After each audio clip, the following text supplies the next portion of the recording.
Hello, my name is Braden Ingram, and I'm doing my project on the Tennessee Automobile Crash Statistics Report.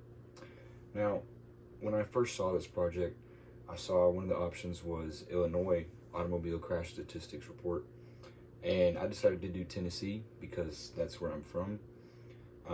My shirt right here has the flag of Tennessee on it. That's the state flag. I just did Tennessee because that's what I know.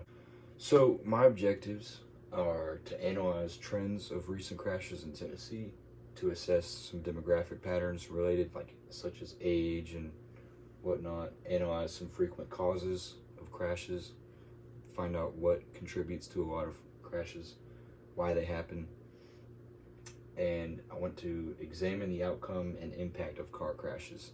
What's the big picture? And also provide some tips to try and reduce the amount of car crashes. So the data I followed for this slide right here is from 2010 to 2023, and you'll notice as this presentation continues, I use data from different years. Number one, to provide more of a diverse sample size. Also, finding good reputable data for certain years can be tough. So I wanted to find data that I knew was 100% true for this project. So in the first 5 years from 2010 to 2014, there was a steady 7.7% increase in crashes, and the population at the time had increased by 2.97%, which is nothing drastic.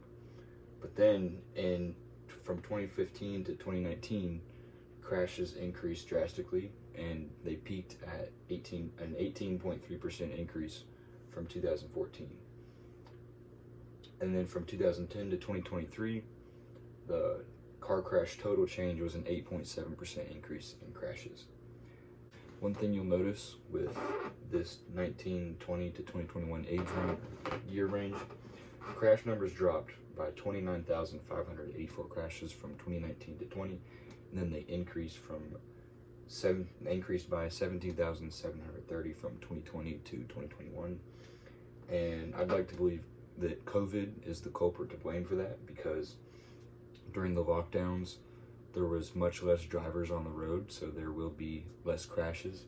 And then in 2021, when people started going back to work and school and whatnot, that crash number rose as there was more drivers on the road. Now, looking into some frequent causes and contributing factors to crashes, I've made this pie chart right here. Those numbers are in percent from 2020, and it examines the most common causes of crashes, car crashes, which is distracted driving, DUI, speeding, deer, and large trucks. So DUI, speeding, and deer all make up 4% of known contributing factors to crashes. Large trucks 7%, and distracted driving, the largest known cause, contributing factor to car crashes at 14%. And other causes is 77%, which there's a few gray areas with factors of car crashes, because reckless driving is a big one, but speeding can also be a part of reckless driving and be coupled with it. So it's a bit of a overlap where you don't know totally what is one thing and what is the other. And there's an unknown causes as well in the other. There's no contributing factors. Wrecks just happen from chance, which is part of that 77%. Moving on, I will be analyzing the demographic patterns from 2023 automobile crashes. I've heard many people say that old people are the worst drivers. Some people say that there should be a license retest.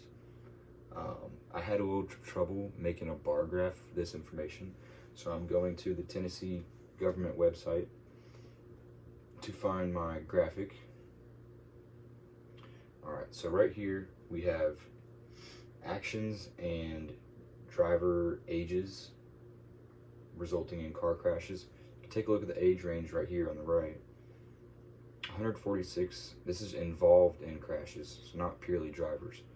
146 under 16. The largest group is from 16 to 35, with about the same amount of drivers involved in car crashes. And then it starts slowly declining after that.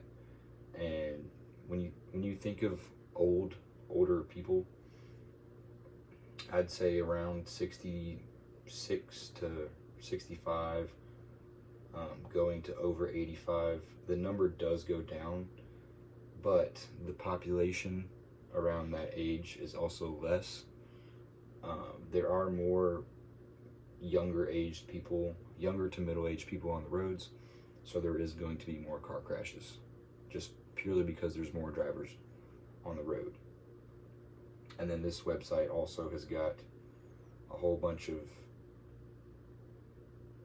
contributing factors, going with the last slide, that talk about like a bunch of these, like failure to comply with license restrictions, road rage, speeding too slow, the failure to use lights. That would fall under the category of other from the previous pie chart. Moving back to slideshow. So I made this pie chart detailing the outcome of car crashes from the year 2014. Obviously, car crashes are no good. They're not fun. Who likes them? You know, 0.5% of total car crashes in 2014 ended in a fatality. 25.5% ended in injuries, and 73.9% of 2014 car crashes ended in property damage over the threshold. I didn't know what that meant when I first looked it up, so I did a little bit of research on it, and it seems to be, from my understanding, property damage over threshold is when the damage amount has surpassed the threshold to where if you have certain limits on your insurance, you can then take that claim to court. Now, some ways that we can reduce the frequency of these car crashes. These are all my ideas, by the way. I do kind of agree with a mandatory license retest. I believe it should start at 60 years old, because that is right before many people retire. Many people retire at age 65, and once they retire, they've got much more free time on their hands. They'll be driving around more, taking road trips, and the brain does start to deteriorate and reaction time decreases as people age. And I think it's a good time to retest around before the retirement age, because there's going to be a lot more people on the road, and the risks just kind of overlap each other, and add on top. And then every 5 years following, because like I just said,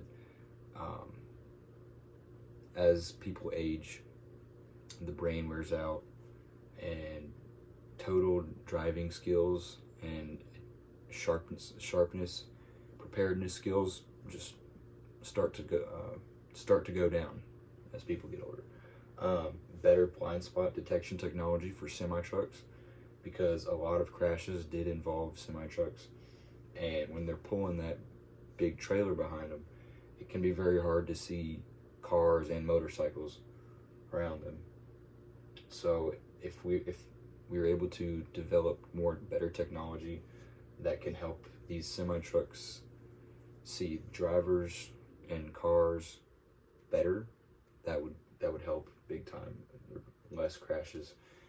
That goes along with ADAS, Advanced Driver Assistance Systems technologies. As that gets better, we should see more better blind spot detection technology. And I feel like this is pretty common knowledge, closer obedience to road and traffic laws, that the laws were made for a reason, keeps people safe and reduces collisions, minimize distractions. This could be achieved really easily. And especially if you take a look at some of the reasons, some common distractions, top 3 types. Before I started this project, I thought that cell phone use would be a big part of it, but it's actually only 10.4%.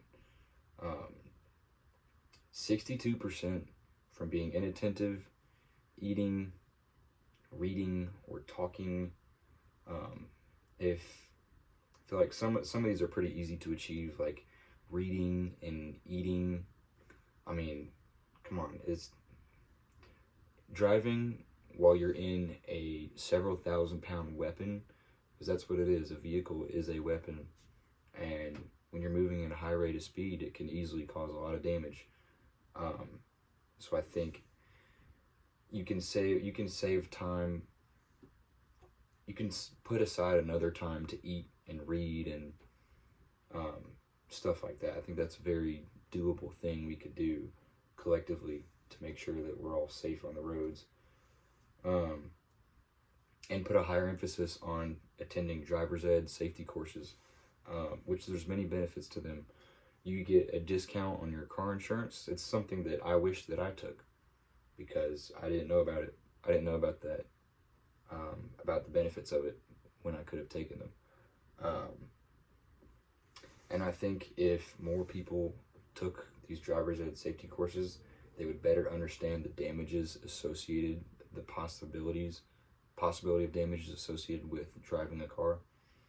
Because my older sister went to driver's ed courses, and she told me about things that they would show them. They would show gruesome wrecks and just the very bad part of the spectrum that can happen with car crashes. Some examples being like this. There is no way you're surviving a wreck like this in one piece. I mean, that is just complete destruction. And at driver's ed, they would show things like this. And here's another one right there. I mean, that car is just completely destroyed.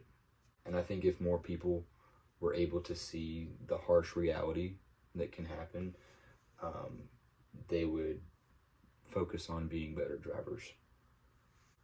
So that is the end of it. Thank you very much. I hope you learned something and could maybe adopt a new tip, help us all be safer drivers on the road. Thank you.